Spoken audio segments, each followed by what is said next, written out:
علیکم، آپ دیکھ رہے ہیں کے نیوز ایچ ڈی۔ میں ہوں حارث علی شاہ گیلانی۔ چلتے ہیں آج کی اہم خبروں کی طرف۔ رخ کریں گے رینالہ خورد کا، جہاں سے رپورٹ کر رہے ہیں ہمارے نمائندے سجاد خالق لکھوی۔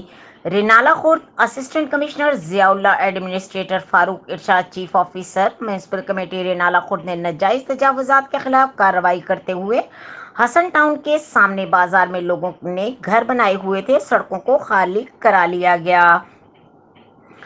رینالہ خورد جناب Zia Ullah assistant commissioner, administrator جناب Farooq Irshad class and chief officer municipal committee Renala Khurd Hassan town کے مین بازاروں سے پختہ عمارات کے خاتمے پر شکر گزار ہیں۔ اہلیان Hasan town city Renala Khurd assistant commissioner Zia اللہ نے کہا کہ کسی بھی شخص کو بازار میں گھر بنانے کی اجازت نہیں دی جائے گی۔ قبضہ مافیا کا خاتمہ ہماری اولین ترجیحات میں سے ہے۔ مزید خبروں اور اپڈیٹس کے لیے ہمارے ساتھ رہیے گا، تب تک کے لیے اپنا خیال رکھیے گا۔ اللہ حافظ۔